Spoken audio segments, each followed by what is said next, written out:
So, Gillian French, good afternoon, good morning. You're in Ireland, so I guess it's good afternoon. Rick, it's good morning because you just woke up at 7 o'clock. I'm kind of at 9-ish. I don't know what time, 10 o'clock, something like that. So, welcome to the Blind Ambition podcast.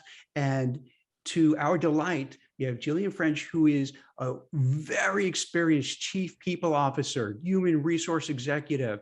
And I know everybody always wants to know, like, what goes on behind the scenes. Everything from getting a job to why you don't get feedback to are there more layoffs coming? And so Gillian is kind enough to be our Sherpa and guide us through, hey, here's what's really happening. So welcome to the show. Thanks. I'm delighted to be here. My pleasure. So let's just jump into it. Yeah. Here in the States, and I imagine it's very similar in Europe, we went from just like a crazy hot job market to now layoffs, downsizings, and kind of fear. I mean, what are you seeing as an HR professional? Do you see in your cohorts? What do you think? Is this going to keep going on, or this is a short-term event? Yeah, no, I do think it's going to continue. We're keeping a very close eye on the States. Obviously, I'm based out of Ireland. We start to see a little bit in Ireland, but not to the scale that I'm seeing in the States. It's really scary numbers over there. I think it is going to continue, but I think that we need to think differently about how we handle this crisis. I think people have been through a lot, and I think people are going to be scared. And I think some leadership teams may think this is a great opportunity now to get everybody back into the office, maybe create this atmosphere of fear, get everybody back in, get things back to the way they used to be, But I think any leadership team or organization that's thinking in that way has probably missed the context. I think this is a real opportunity for organizations to do the right thing and try and go back to how we behaved when the pandemic started. When the pandemic started, there was a great sense of, collective community, looking out for each other and figuring out ways how to preserve jobs and look out for each other during the start of COVID-19. And I think we need to apply those same principles in this crisis or this so-called recession that is about to start. I think some companies will jump the gun and say, let's lay off people, let's do the normal things that we do, cut, the bottom 10%. But I really think people are looking on and observing, and I think organizations will do serious damage to their reputation and their existing culture if they do this. I think there are lots of different things that we could do, like we did during COVID-19, as in adjust people's salaries, maybe adjust people's days. I talk to lots of people who are looking for 2 and 3 days and can't get it currently in their organizations. Like, that's a great opportunity to sort of work with the people in your organization, give them what they need, the flexibility, but still be able to maintain the organizational knowledge and maintain the morale within the organization and their existing culture. So I think organizations need to think differently and not just go for the nuclear button, which is lay everyone off, create this sense of fear, and think that that's just going to cut it this time around, because I don't think it is going to cut it for people and employees. So, wow, that's a lot to unpack. One of the things, Rick, I don't know if you caught this too, kind of that, nod to Elon Musk about, him saying it's a super bad economy. Mm-hmm. And then for people to get back into the office or go pretend to work somewhere else. I'm kind of paraphrasing. Yeah. So do you think that's one of the elements that might happen, where some of these companies might use the excuse of a tough economy, of maybe a recession or stagflation, say, you know what, we were letting everybody work at home, hybrid, but you know what, serious business now, we can't mess around, everybody get back in the office. Rick, do you think, Gillian, do you think that could really happen, where all of a sudden it just switches back? I think some short-sighted leaders will demand it. I think sort of transactional, authoritarian style organizations and leaders will demand and think that this is a great opportunity now to say, haha, back into the office, we have you. But I think the sensible organizations, again, will work with their people and show their true colors. If you're a people-centric organization, you'll work with your people to try and come up with something that works for the organization. And again, I'm not sort of going around with rose tinted glasses. Organizations need to make a profit. They need to, that's the purpose of a business, is to make a profit at the end of the day. But the way you do that is by working with your people. Organizations are made up of people, and you have to have your people on side. And I don't think, not giving people a choice in the workplace in this day and age, it's quite old-fashioned and quite traditional style leadership, in my opinion. And I think people are way too educated to accept those type of terms now. Like, we've a really educated workforce, and they've just come out of a pandemic where they've reassessed their lives. They're a lot more conscious, and I don't think they will accept that type of demands. And those that maybe do are probably not the ones that you want sticking around anyway. It'll be the really talented people probably that leave, So Gillian, you're the expert in residence, Yeah. focused on employee experience at Workvivo. You've been a chief people officer for more than a decade now. Can you walk us through the logic between why a company would either do a reduction in force or a layoff versus a hiring freeze versus even rescinding job offers? Is one a signal of more negative situations happening at the company than the other? Why would a company pick, one strategy over another? Well, I think some organizations have been thriving over the past couple of years. Definitely, there's a lot of technology businesses in Ireland, that are thriving, and they've, announced jobs, that they're hiring 200 jobs, and it's out there and people are aware of it. So, some organizations want to save face. So they try and do these things to externally, maintain their reputation and what they've gone out and said.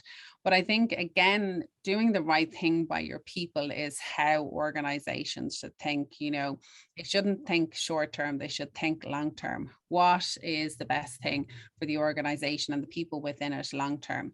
And sometimes, yes, just putting on and speaking to the employees, having an all hands, taking everyone on, saying, look, you're going to hear, we're not going to be going after those 200 jobs we announced, but we just think we want to be prudent at this point. There's nothing major to concern yourself with, but the context of the external environment has changed, and we're not going to hire anymore. And I think that's a signal to say we want to maintain the employees that we have. We want to look after you, and we're going to put a hiring freeze in place. I am on the fence about, if you've put out a job offer to someone and they've handed in their notice, I just find that very difficult to not follow through. That sounds cold. Yeah.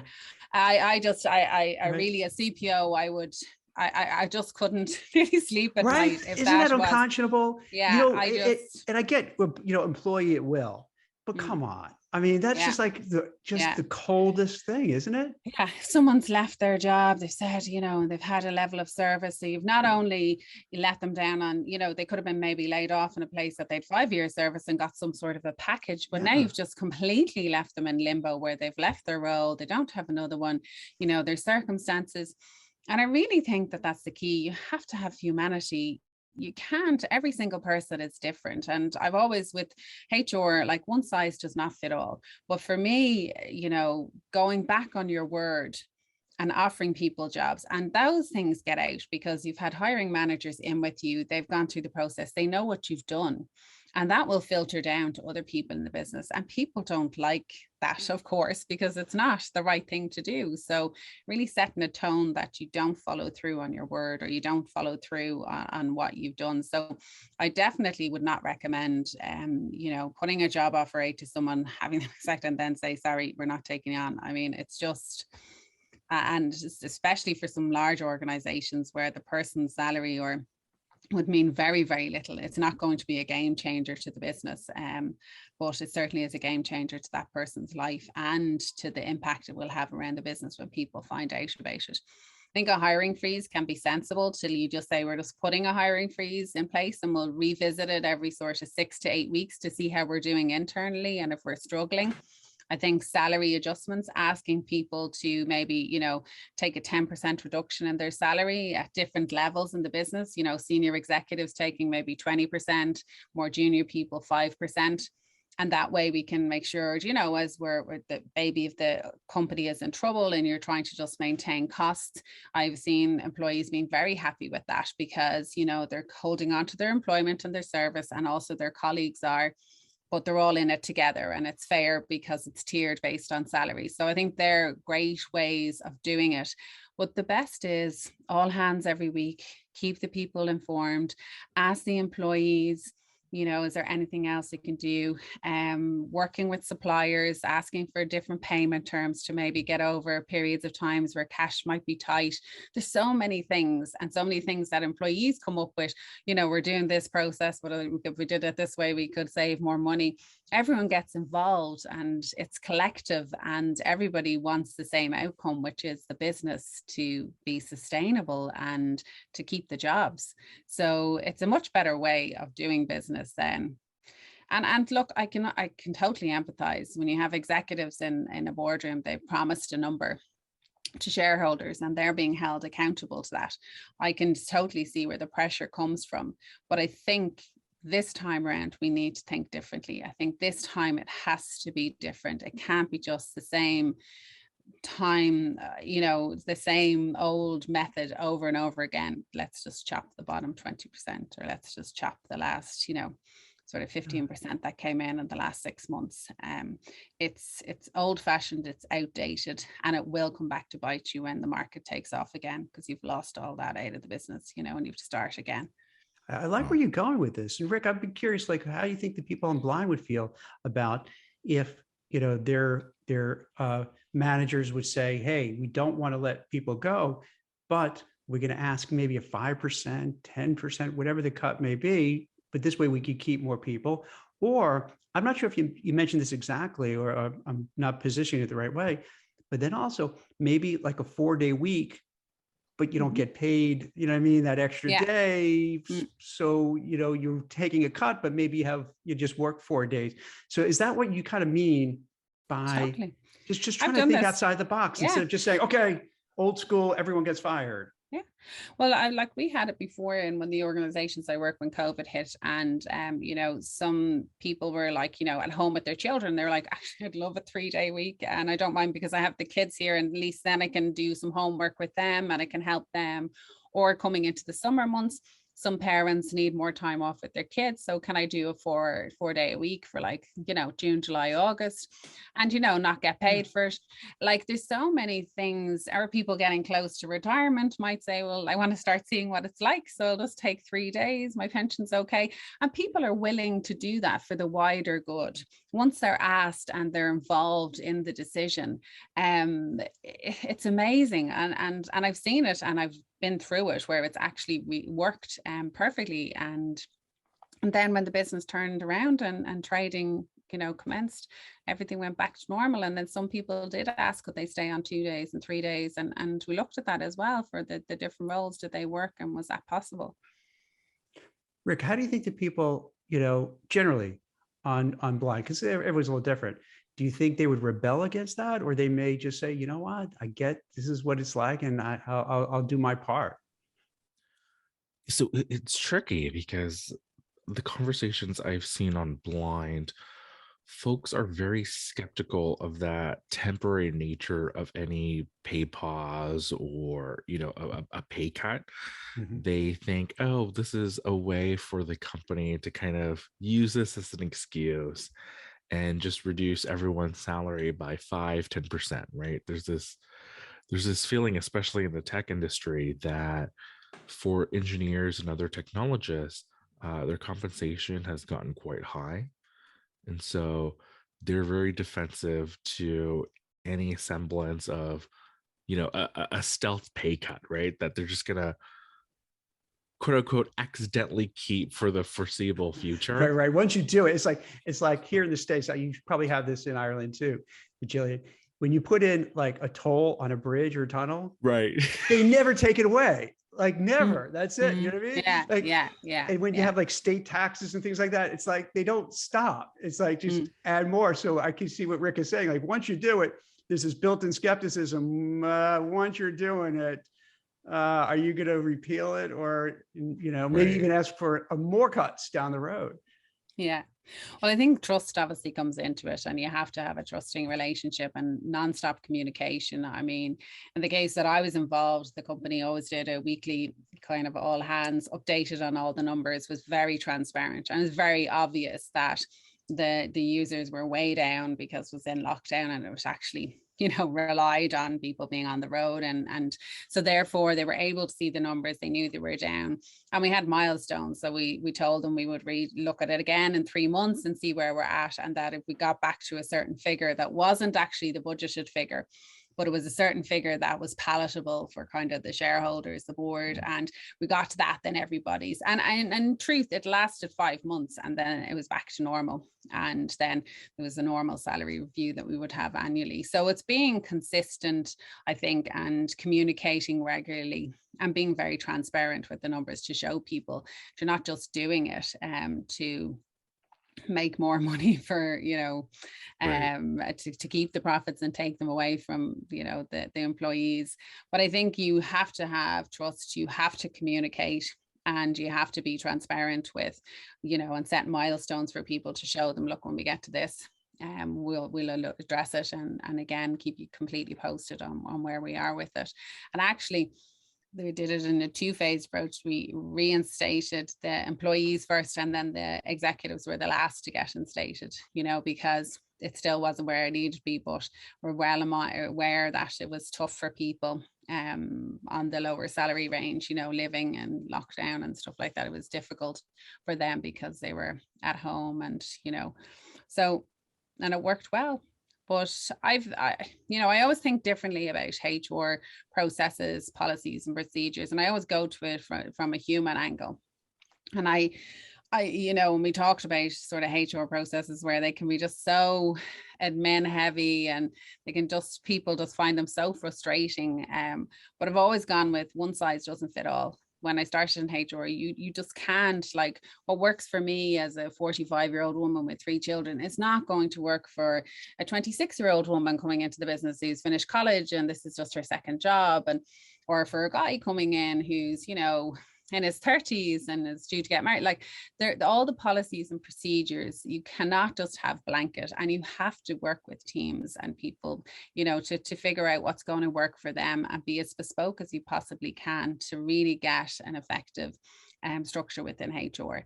And that's difficult and it's challenging, but it definitely drives the right culture for a business to perform at its optimum level, because people are having the best experience and it works for them and what they need at their point of time in life. This raises a couple of questions. One, with CEOs, you always hear that the rank and file, they're downsized, they take the hit, but very rarely, did the C-suite take the hit. And I noticed during the pandemic, because I wrote about this a lot, is that they'll say, okay, yeah, we're going to, take a hit on our base, but then the board of directors will give them more stock options and everything that more than compensates for it. And you left like, that's even worse, because you're pretending that like you're being magnanimous, but you're really gaming the system. And the other part I was curious, Rick, is what you think about this too. And I don't want everybody on Blind to get mad at me, but I guess I'm the one to bring this up. I've been better me than you, because like you're there. I wonder too, because tech was so hot, so blazing hot, like every other day you'd see a new unicorn, billion-dollar capitalization, venture capital is flowing into everything. It just seemed crazy. And maybe the salaries were artificially, inflated, but maybe the salaries in total comp will start coming down because we're going to go to some new normal. I mean, is that, Rick, do you think that's possible? Do you think both, Gillian, like the CEOs will really eventually do the right thing? And then do you think for the tech folks, this is a day of reckoning? Will I go or do you want to go, Rick? Yeah, so it's really interesting. They're among technologists. They're smart. They realize, wow, like a lot of the compensation is quite high, and it's been increasing. Right, previously it was just Google, the Amazon, the Microsoft, the big tech companies that could offer such stunning packages. And over time, you started seeing mid-sized startups, even entirely new industries like cryptocurrency and Web3, offering such high salaries. And there's this undercurrent of, well, it's great. We have a skill that's in demand. This is the job market working at its fullest, how it's supposed to work. But some of them deep down, they realize, well, it's unsustainable, right? Like, surely it can't keep rising.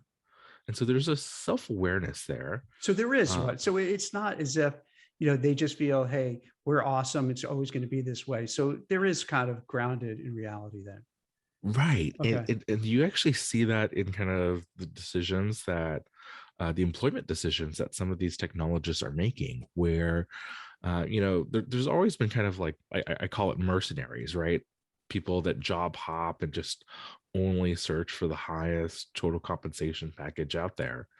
But what we're seeing people really focus on, well, my pay is good, or it's quite high already. Like, what's optimizing just a few more thousands of dollars? I'm going to look for more quality of life, right? What Gillian was saying about, will I have time to spend time with my kids, right? Is the work challenging or intellectually stimulating? Do I like my manager? Something simple as Yeah, that, right? absolutely. Manager's huge. Manager is huge. Even if your salary is amazing and you don't get on with your manager, it's a game changer. All right. Could we ask, okay, behind the curtain, some behind the Could curtain I? questions? Yeah, could I just say though on that one Yes, as well, on the Please. salaries and the sustainability, yes. I think a good solution would be a 4-day week, in the sense that move everyone to a 4-day week. There's loads of studies going on in the UK, Ireland now on 4 days a week, and any sort of piece of research you read is that productivity generally stays the same, and in some cases it goes up, and people are much happier. And in that way, I think you could actually change the 4-day week, leave salaries as they are for like a year or 18 months, which would help, kind of level things out. And sustainably for people, for society, I think it would be a really positive thing for everybody, for the workplace, for society in general, and then for just kind of leveling out salaries for a year or two, because you wouldn't change anyone's salary, but you don't necessarily need to change it the following year. You could leave it a little bit longer because they're getting 4 days for the same salary. So I think that could help as well.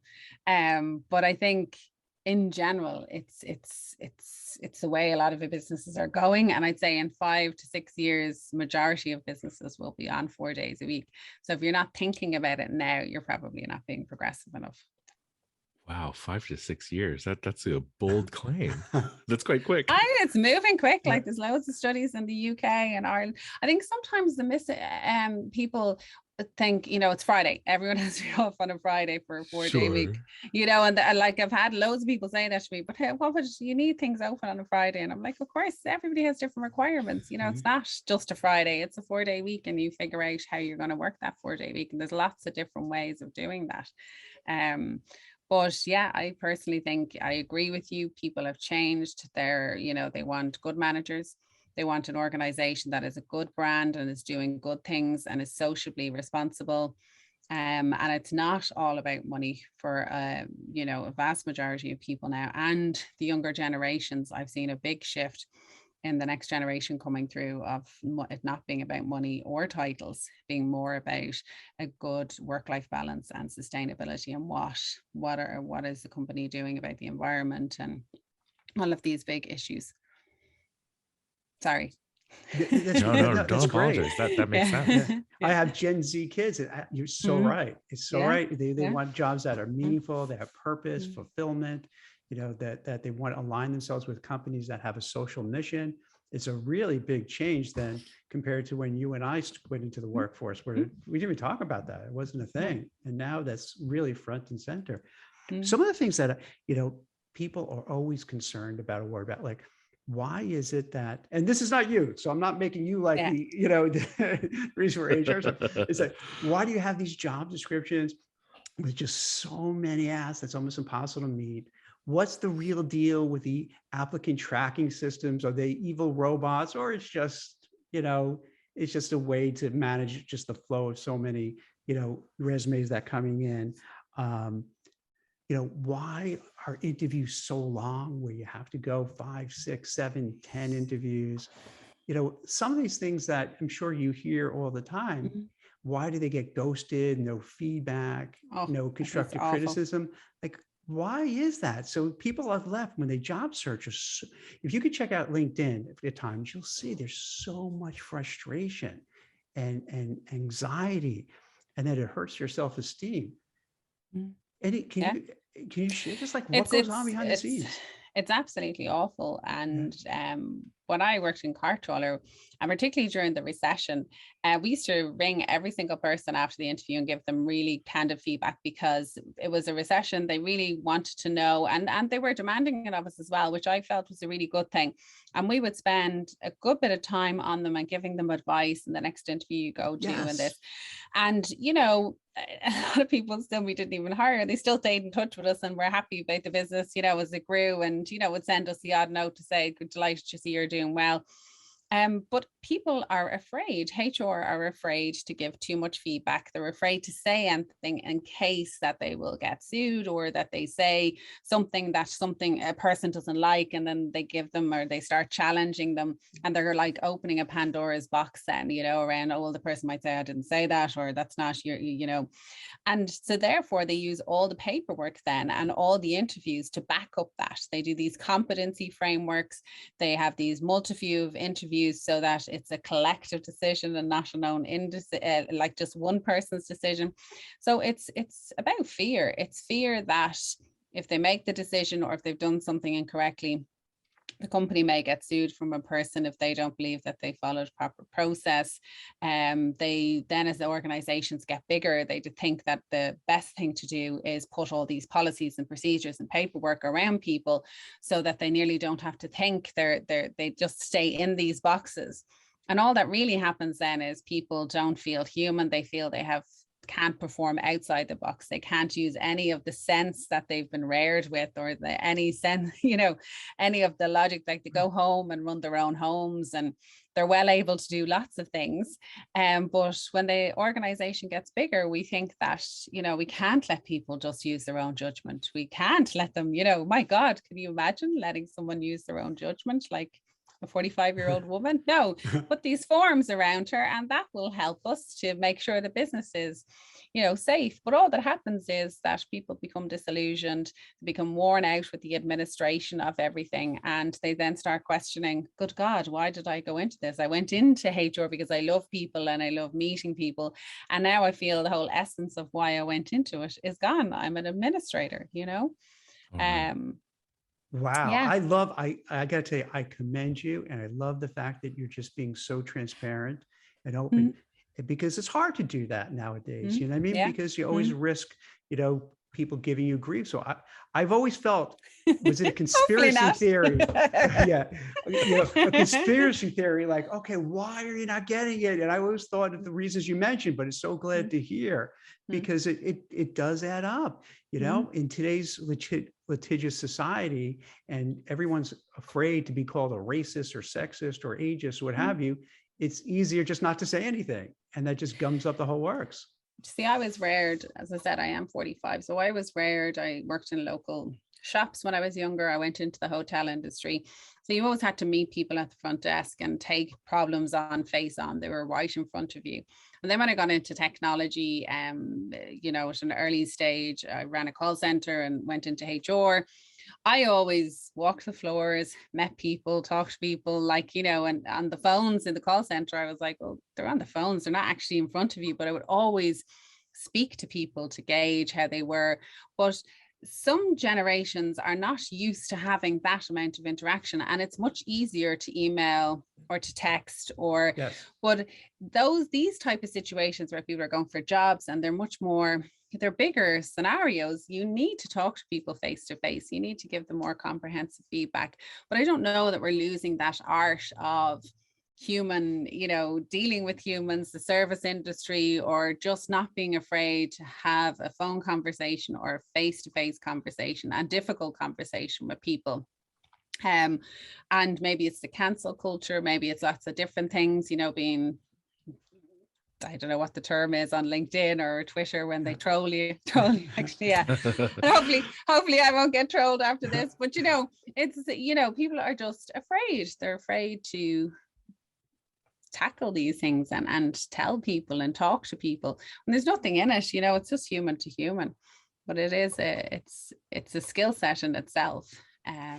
It makes such a difference, Gillian. I can tell you, when I first started recruiting, like 25 years ago, let's say I was representing Rick to go to, company ABC, and you were the HR person, you would share with me, hey, Jack, here's what Rick should be prepared for. Here's the attitude of Sally, who's the hiring manager. Sally likes, soccer, and this is her favorite team and what have you. And I would be armed with all that information so I could kind of share that with Rick. Then he goes on the interview.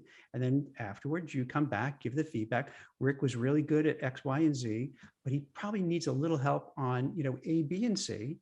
And then I could share like, oh, hey, Rick, you went really well. This is what they like, but here's what we have to do for the next time. And then you'd even give me information on George, who you're meeting next. So then it flowed and it made it so much easier because you get the feedback, you get the constructive criticism. So it helps people, land these jobs. And even if they don't get it, they walk away feeling good. Like, hey, you know what? I got white glove service. Someone else got it. I get it. But wow, they really took the time to try to represent me and get me there. And now that doesn't happen. So it just leads to bad feelings, frustration. And I think it hurts the reputations of these companies because then, they feel like this company stinks. They just blew me off. Mm-hmm. Yeah, no, it's awful. I mean, I can't imagine, and particularly when it's times of recession or difficult times, like it's really important for people. They've got families and, they've taken the time as well to fill out their CV, go through, take an hour out of their time. And it's just a respectful thing to do, like out of respect for them and, the organization itself to have a good reputation. They should treat people as they would like to be treated themselves. Is this one of the reasons why there's such burnout within the HR community lately? Because I've written about it. That's how I got to know you. Writing about it. But I'm seeing this pop up more and more. And I wonder with like today, I think I mentioned, Coinbase 18%. What is it? 18%, Rick, of the employees were just, it's going to get worse. So I imagine for HR, that's not fun when you're just laying off people. When you hire people, it's fun. But when you're laying off people, it's horrible. So like, what do you think is going to happen with HR? Do you think people just leave the field or they're just burnt out, or how's that going to play out? Well, yeah, I mean, we constantly talk about all these dips and peaks and troughs, and at the core of everything is HR. I mean, if this turns out to be one of the deepest and darkest recessions we've had in 38 years, I think, for some of the articles I'm reading, the HR functions are going to be under huge pressure. And you can only imagine after coming out of COVID and lockdowns to then have to be sitting in front of, and then this is the whole thing with Zoom as well. It's great. And when people are out of the office, but my God, I've done it both ways. I've had to sit in front of people and tell them that I'm making, they're being made redundant. And I had to do it over Zoom when the government wouldn't allow, you out of the office, like you had to do it. I certainly did not want to do it. And it really did not sit well with me, but there was no other option. We weren't allowed out of the house or to travel. So it's really tough on people, and to carry that and imagine they have to go and basically figure out all the legalities, set up all the administration that's required with it, and then sit in front of people, person after person, all day long. Of course, you can see right. That's to be awful. Out. Yeah, right. Yeah. That just to be so awful. Yeah. And most people who go into HR, the really good ones that I know, They love people. They like, enjoy people's company. They want to see people get on, and they have a genuine interest in team dynamics and how people get on and getting people the best out of people.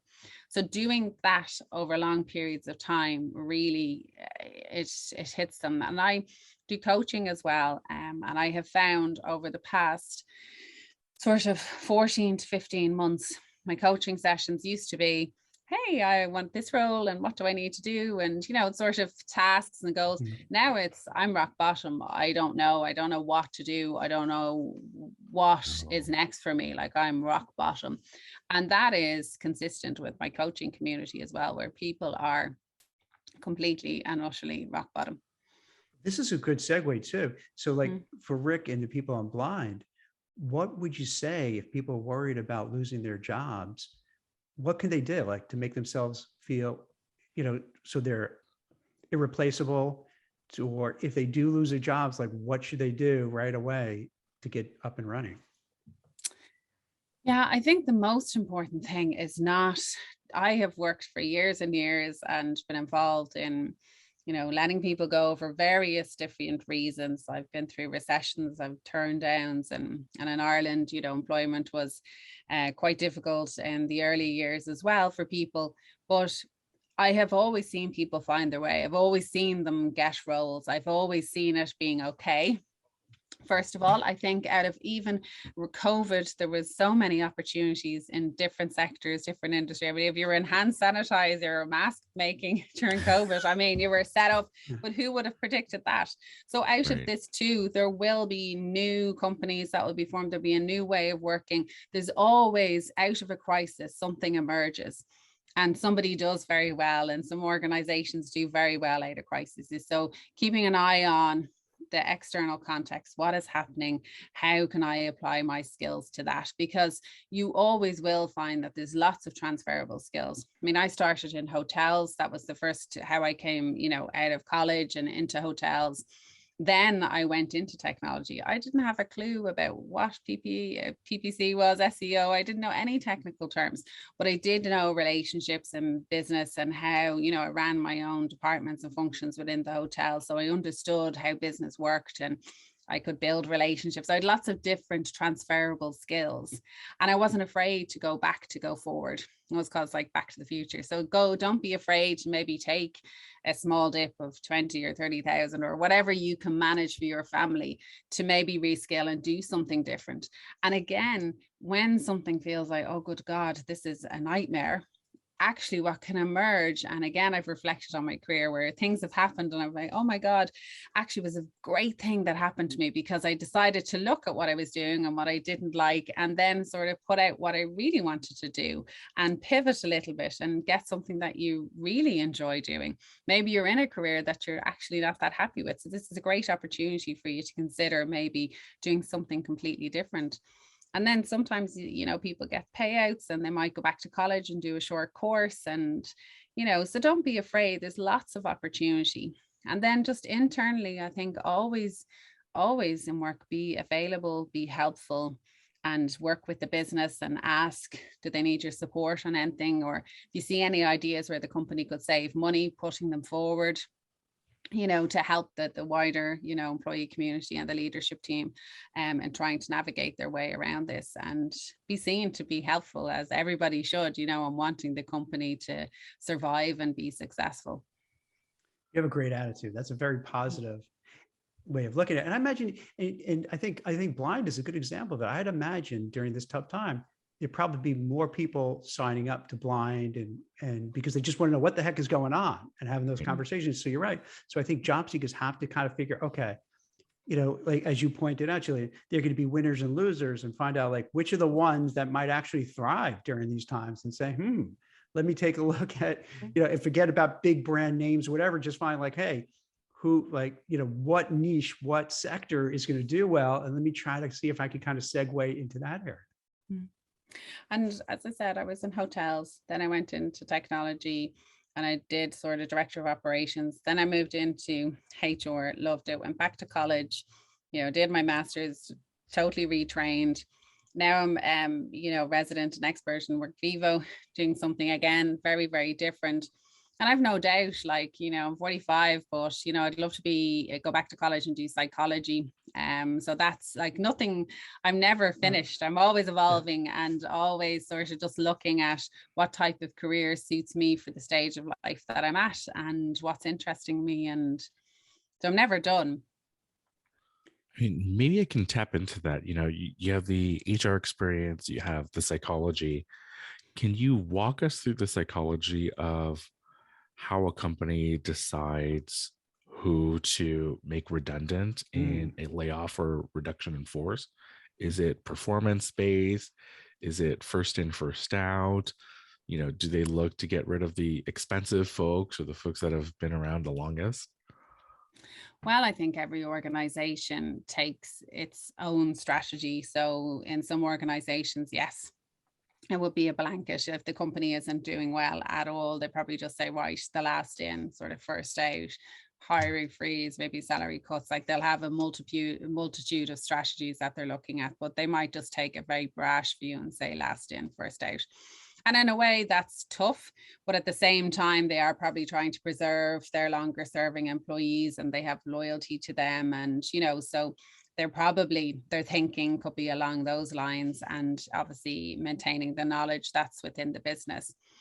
Then some organizations, depending on what part of their business is being affected, like some may take the view that, there's no sales, so we'll tackle sales first and, go after, or maybe, there's something happening with Germany. So any of our employees that are based and this channel isn't working for us, and they might take a view of the business strategy and what's not working within that, and take that view that we need to start with sales and then we'll work on, but we need to maintain account management because we're not losing any of our existing accounts. And so they'll come at it from different angles, and each business will be different. But I think last in, first out was just still, as in I would probably try and come at it at a different angle.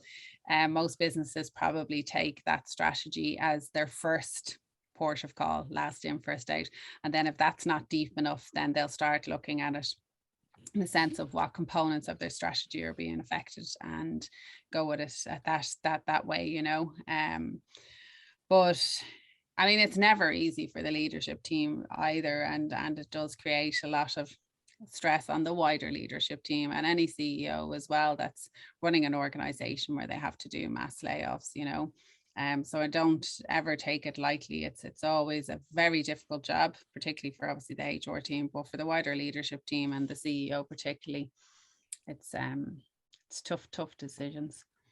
Yeah, where do these discussions come from? Do they come from the CEO or the CFO, or does it come from the board to say, hey, we have to cut costs, we should consider this strategy, or what's the logic behind it? Again, it can differ. Sometimes the board have much more control than the executive team, but generally it's the executive team at probably one of their monthly meetings, or, the CFO and the CEO call a meeting and say the numbers are not where they are. I mean, most executive teams are looking at their numbers night and day and are having either weekly, monthly check-ins on where they need to be. And if they start seeing that they're falling off, they need to come up with a plan, because the board will be on the phone very, very shortly. As soon as they get the board, once they get the board report, and they have a sort of 5 days to digest the board report, they'll want to know, what are the action, what are you doing, what are the steps that you're going to take. I was actually looking on, you've seen some of the airports, there's been some issues around Europe with the airports, and that is Right. because they laid off a lot of people during COVID, and then it takes 6 weeks to train up. So as I was saying to you earlier, I think sometimes we do these transactional decisions and we just don't realize then the sort of long-term effect that it will have. But I felt so sorry for the leadership team, because they were actually being pulled up by the Irish government.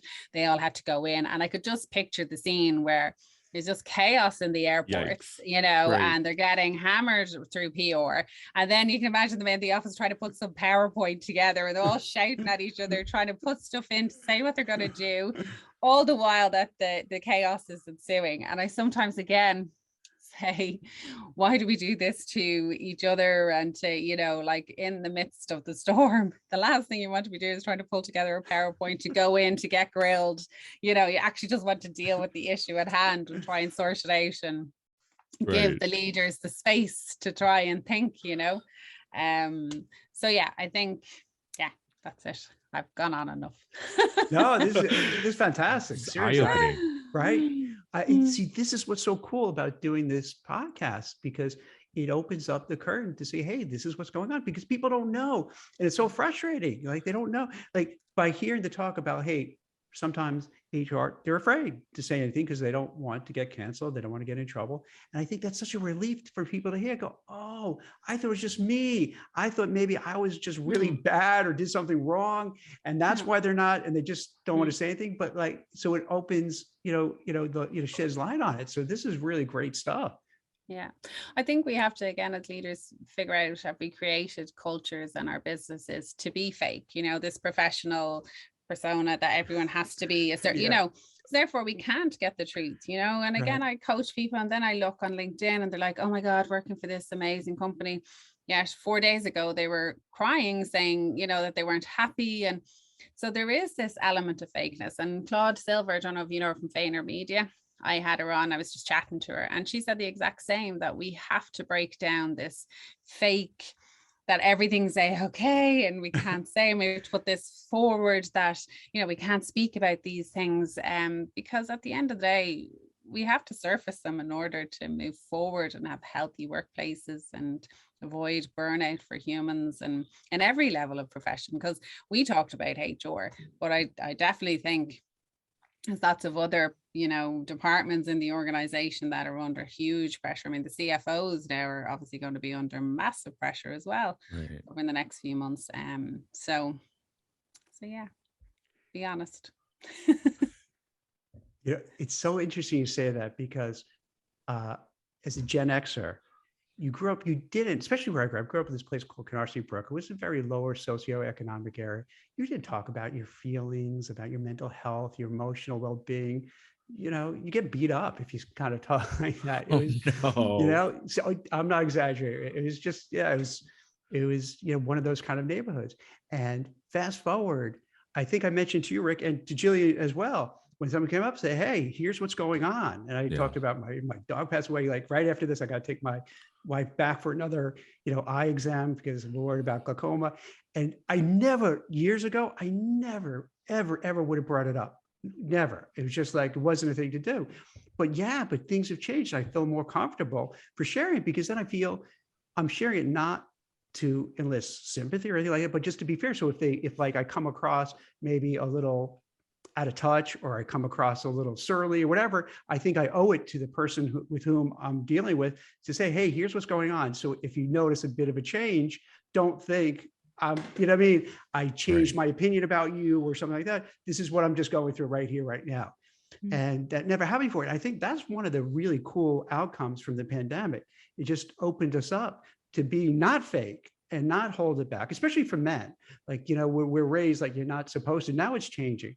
So it does open it up. So you don't have to have that fakeness, a different type of fakeness, but just withholding. So you can bring it up. And I think it makes for better, more deeper relationships. So it's. And that's what we're all searching for. Like all of us want better quality relationships in our lives. And, as I said before, like I have 3 kids. I want to be going into somewhere that I feel I'm connecting with the people, that I'm doing meaningful work, and I'm having a bit of a laugh during the day and enjoying myself. Like life's too short, but I don't know that everyone's getting that at the moment. And then I think you have to question yourself, because, you talked about ambition, and I'm very ambitious, but if you're jumping jobs every 18 months to 2 years, you're not going to build long-term quality relationships. You're just going to start to get to know people, and then you're jumping on to the next place and the next place. And I think that, if you really do want quality relationships, to learn from people, we do need to stay in organizations once you're growing and developing a little bit longer than just the 2 year. There's definitely an 18-month, 2 year that I think we've gotten into the trap of thinking that's enough, and then it's on to something new and something different. But you don't get fully connected to people and, build really, really good quality relationships that you can be vulnerable with, have a really good deep belly laugh with, and, know that they have your back. And then you probably end up searching, but not truly understanding what you're searching for. I think that's the right approach, and that is a really good note to end on, right? Like, you've dedicated your career to putting the human back in HR, Mm. and that note is a good reminder and good advice to folks that, it's very easy to get caught up, and it's great to be ambitious, and you're trying to maximize your career, you're trying to maximize your potential, and you think, wow, like 18 to 24 months, that's the average tenure in the technology industry, Yes. and you think it's normal, right? But taking a step back and looking at the human relationships, the interpersonal dynamic, is it really normal? Perhaps not. Perhaps we can maximize for other things. Yeah, lovely. Thanks This so is much for great. coming on the show, Gillian. Thank you, Gillian. This was fantastic. I love it. Thank you so much. Okay. See, I told you it would be nice. It'll be good. No, I know. right? I totally prepared all my career and all this, and I didn't talk about one thing. We can always have another one down the road. Yeah, you were definitely great. Yeah, seriously, this was it was so cool. It's so cool. And I think it's so timely and people need to hear it. So thank you so much. It was awesome. Okay. Seriously, awesome. And Rick, I appreciate you waking up early. Oh, no, of course. I'm just embarrassed. I was a little late for my previous call. No, dude, no worries, my friend. Excellent. Well, thanks a lot, everyone. So lovely to meet you all. Take care. Take care. Thanks, Nice Mel. meeting you all. Bye. See ya. Bye-bye. Bye.